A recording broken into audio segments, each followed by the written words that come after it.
Hello and welcome to Dream Deals. Over the next 13 weeks we'll be taking a close look at some of those cars that dreams were made for, including that TVR Tuscan, naughty but nice. And in the coming weeks we'll be taking a close look at all of these cars, including the fantastic Maserati. But for our very first show we decided to dedicate it to an all-time classic sports car, the Porsche 911.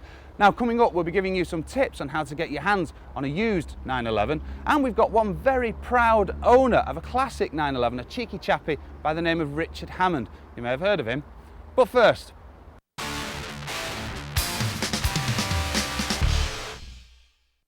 when people look back at the classic car designs of the last 50 or 60 years, one car, with the possible exception of the Volkswagen Beetle, and let's face it, no one ever had a picture of that on the wall, that has the most enduring appeal is of course the Porsche 911. Launched in 1963, performance and handling were both very good, but those who wanted a little bit more exhilaration would have to wait a while longer.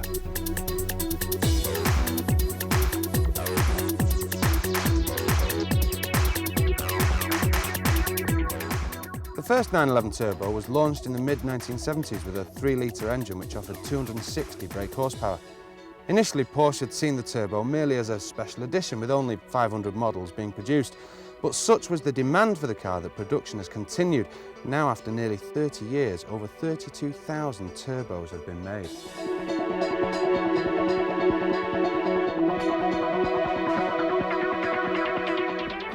And this is the latest incarnation of that legendary breed, the 996 model Turbo. Now when Porsche's team sat down to redesign this model, they were faced with the near impossible task of trying to improve on the perfect icon. A bit like trying to improve on Marilyn Monroe. Impossible, wasn't it?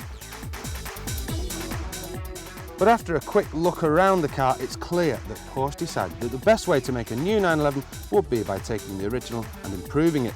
The whale tail may have become a bit more sedate these days, but the butch bodywork is still there, as is the overall styling.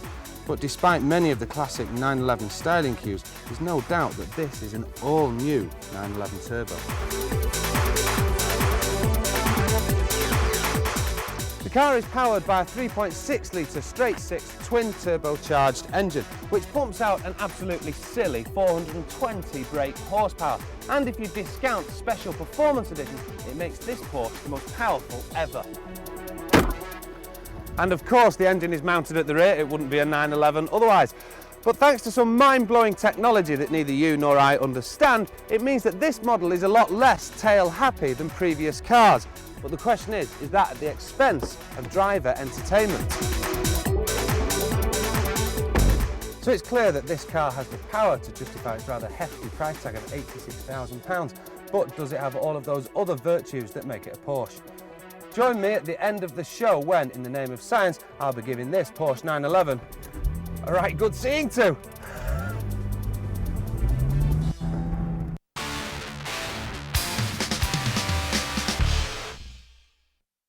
Usually, when we're testing cars for the programmes, it's a fairly short-lived relationship. You don't have long to drive it around and make your mind up, which is why it's been a particular pleasure to really get to know my own car, Rufus, 1982 Porsche 911 SC. When it was built before it left the factory, it was fitted with a Porsche Sports Pack, which then included the chin spoiler and front fogs, 16-inch cold-forged Fuchs alloys, the stone guards on the rear arches, and of course, the good old tea-tray on the back, the whale tail. At about that time, they were increased from 2.7 litres to 3 litres in that glorious, wailing flat-six engine. And I bought it because I've always wanted one. I mean, it's just an iconic shape. It hasn't changed in decades, and I think they're gorgeous. People either love them or hate them, and me, I love them. I love them because in an increasingly comfortable and sanitised world, they're brutal to look at. I mean, it is a bit over the top. And to drive as well, it's a twofold thing. I still grin hugely whenever I walk up to it and think, that's my car, that is. And then when I'm driving it, it is brutal. With the engine, what about here? You've got to be very careful. It's always twisting and squirming, but you can feel every single ripple of the tarmac, every single brake horsepower pulsing through those rear wheels. You're really involved with the thing. And why did I go for this version? Well, I would love a turbo, ultimately, and maybe I'll work towards that, but it is a bit more worrying because if it goes pop, it's going to be very, very expensive. And also there's something very satisfying about the sheer simplicity of it. It may have been a supercar in its day, but still is a supercar. but it is simple. There's only about 8 moving parts under there, and I kind of enjoy that as well. How much did it cost? I'm not telling you. Suffice it to say, I did quite well and I'm quite pleased with what I paid. What would it be worth now? Well, I don't actually know, but you can pay anywhere between 8, 10, 15, 20 grand for an old one. You've just got to find the right car. At this end of the market, which, well, it's the bottom end of the market, isn't it? Sorry, Rufus. You're not going to expect to have everything there. I bought a left hooker for a start because it's cheaper and I don't mind left-hand driving, some ways I prefer it. It hasn't got a complete Porsche history, but most importantly, I had it checked out by a Porsche specialist. He gave it a once-over, said, yeah, mate, you'll be fine, buy it. They don't go wrong as long as they're looked after. And there's another important point here. If I'd done the really sensible thing and spent the same money on a more ordinary car, I'd be losing, what, £2,000–3,000 a year, at least, in depreciation. With Rufus, not a penny, barely anything in depreciation. So I'm saving that straight away to set against the running costs compared to a more ordinary car. And those running costs needn't be that bad. If you find the right specialist, not a big fancy Porsche specialist dealer, but somebody who just fixes 911s, it needn't be that bad. I spent, well, I had the gearbox repaired, taken out, put back in again and refurbished. I had a new clutch put in and the brakes done, whole lot, about 800 quid. It cost the mechanic more to have the gearbox rebuilt on his Toyota van than it cost me to have him do my Porsche 911. Not bad at all. Another saving, of course, insurance. It's 20 years old, classic car insurance. It limits my mileage, but not much. 390 quid a year, fully comp. Would I recommend anybody else to the Porsche 911 experience, the old Porsche 911 experience? Absolutely. Do it, I say, because you can use the car. It's not like most classic cars. It doesn't have to sit in the garage and not be used. I use this as my daily car, everyday transport. Never breaks down, never lets me down, doesn't cost a fortune to run. Only advice, well, when you're buying yours, please get somebody to talk you through it. Get a specialist. It costs about 150 quid to have them look over the car. And believe me, compared to discovering you've got to spend 6.5 grand on a new engine, 150 quid to have it looked over is nothing. Yearly costs, well, as I've said, really not that bad. You save so much in not depreciating and being able to get classic insurance. It can set against even the odd disaster. It shouldn't break you. Just keep the thing up to scratch. And for me, well, to own it, it's been brilliant because I have what? Probably, for me, the best job in the world. I drive whatever cars I want, whenever I want. But when I get out of all these new cars, I love it. Walking up to this old, dated, corny shape and getting into it with its upright steering wheel and upright seats and flat, plain, unadorned dash. It even smells like an old car. And I love that. Takes me back to my childhood, makes me smile every time. Rufus and I are best mates. Would I have another? Well, there can't be another Rufus. This is him. But I wouldn't mind a newer turbo.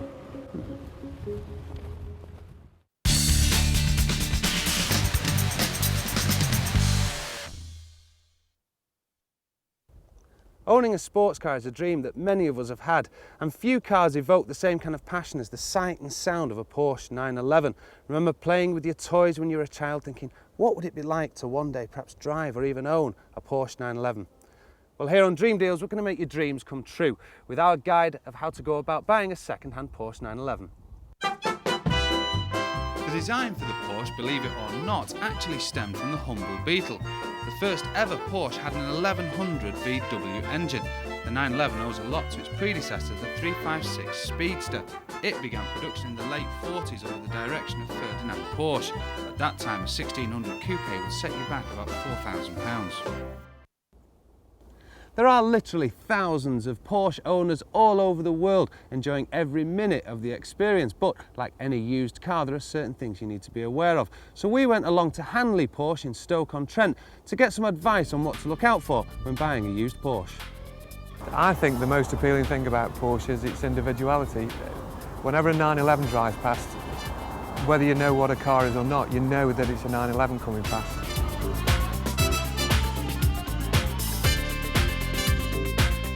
The most desirable model for me is, of course, the 911. It's the one true Porsche. Plus, being a dealer, it appeals to me because it's the best seller. I try to recommend the model that the chap could afford or the lady could afford. But for me, it would again be the 911. Low depreciation. The running costs usually turn out to be less than a water-cooled engine. For anyone who's looking to get into the Porsche marketplace for the first time, a good entry level is the 944. A nice 944 can be bought for anything from £3,000 upwards. Something like the Turbo Cabriolet there is £16,000. People normally buy that the second time or the third time. An entry-level 911, anything from £10,000 up to something like this, which is mid-40s. So far as Porsche's being overpriced, I think you get what you pay for. You've got to bear in mind that these cars are very expensive new, and they're very expensive new for a reason, because of the build quality. So as the cars get older, they're still mechanically and bodily sound usually, and to get that quality you've got to pay for it. The 928 model was aimed more at the grand touring end of the scale rather than a fully blown sports car. If you're interested in buying a 928, expect to pay around £10,000 for a 1990 GT Coupe, while a 1986 would be around £6,500.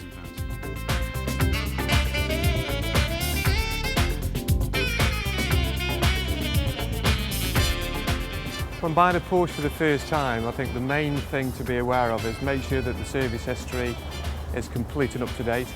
Verify the service history where you can. Of course, HPI everything. Check for body damage, and if you're not sure, get the vehicle independently inspected. The classic Porsche 911 is one of those cars that you have to love. Purists have lots to say about the older classic models. The styling still has that certain something about it. This, however, does not come at the cost of reliability.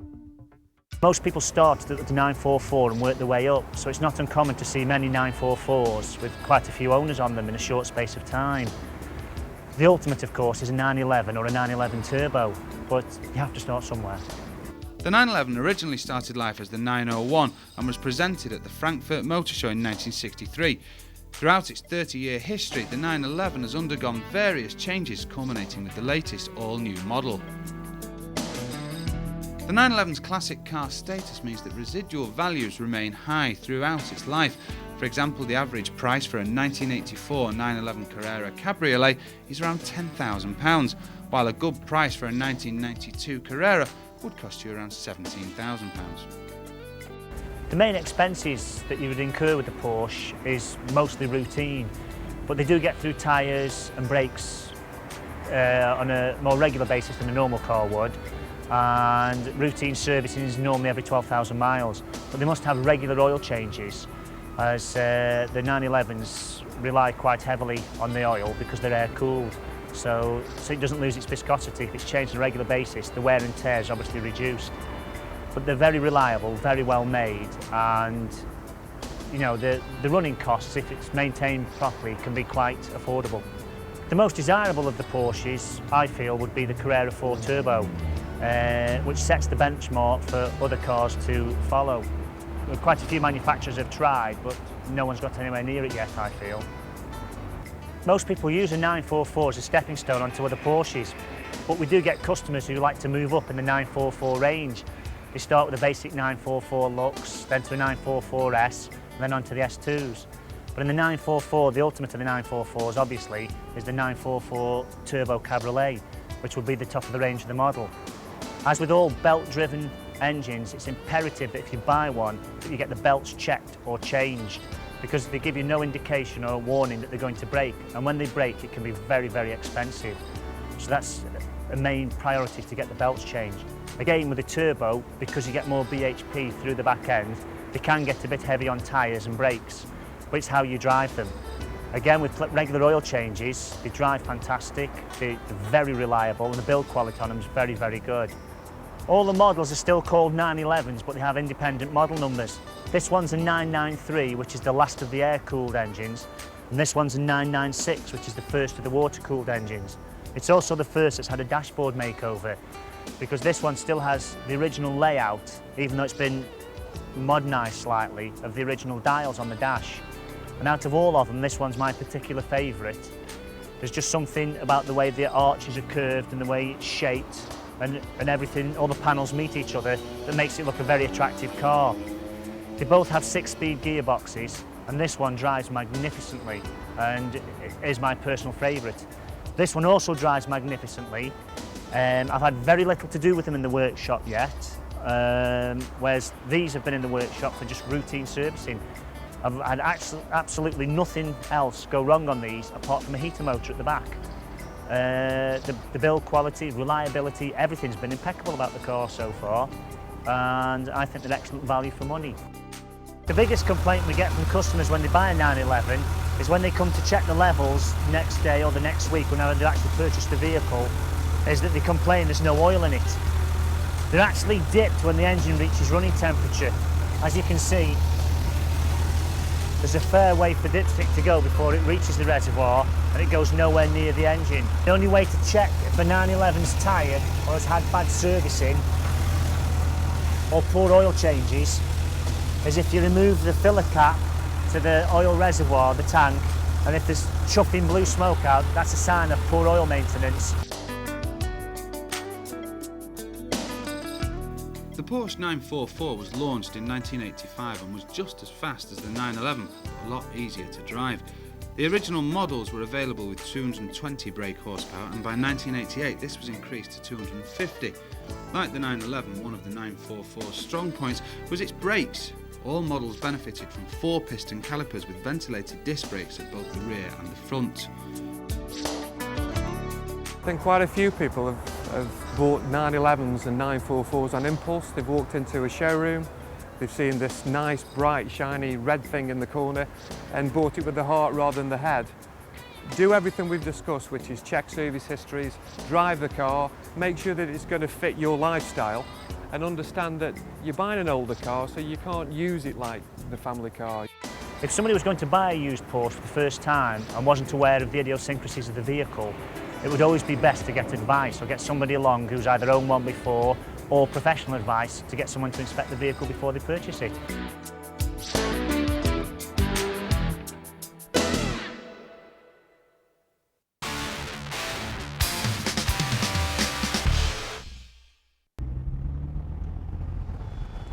So there you have it, everything you ever needed to know about buying a used Porsche. They're fast and mean, and some of the older models are very cheap indeed. Now in part one we had a look around Porsche's new 911 Turbo. It's time to find out if it drives as well as it looks.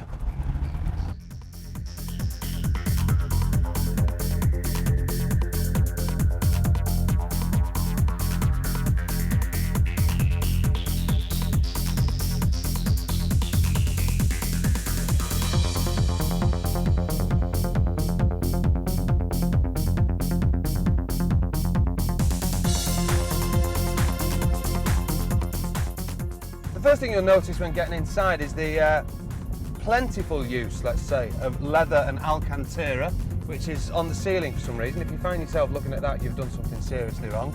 Leather is everywhere, and it is finished beautifully, hand-stitched all the way around. Obviously, with a luxurious car like this, you get a multi-play CD player, satellite navigation system, cruise control, air conditioning, you name it, we've got it. There's even a cigarette lighter should you smoke. Of course it's all there, and it should be for a car costing £86,000, but on a car like this, it's all about how it drives.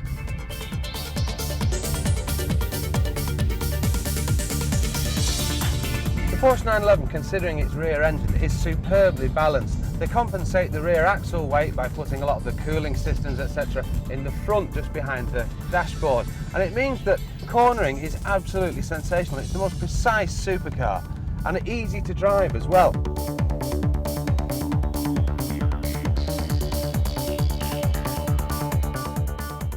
Now I guess you're going to want to know some of those all-important figures. Well, the 420 brake horsepower that I described as silly before truly is ridiculous, because it can catapult this car from 0 to 60 in 4.2 seconds. And when I say catapult, imagine you're the ball in a catapult and you let go. That's a similar effect.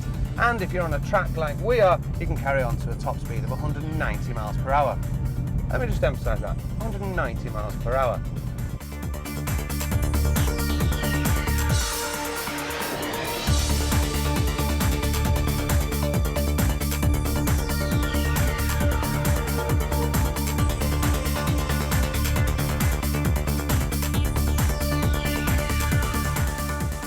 The 911 is, and always has been, it's a triumph of engineering over design.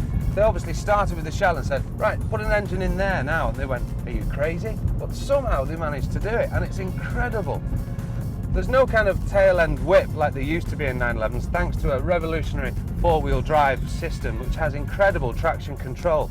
It means that you'd have to be an absolute maniac to lose it. I'll give it a go.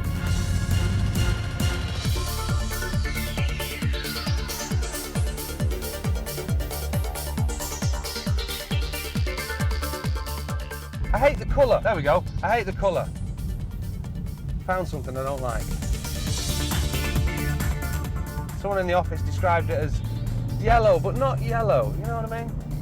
Don't know what glasses they had on at the time, but it's yellow.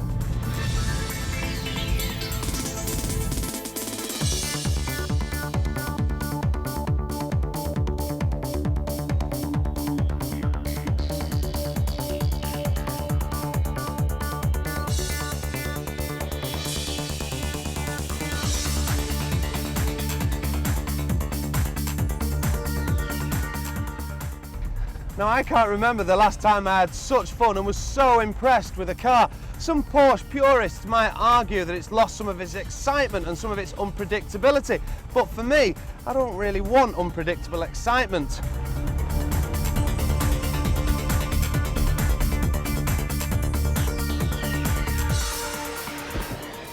But today's executive wants a refined sports car with all of the toys, whilst at the same time being the envy of every other driver.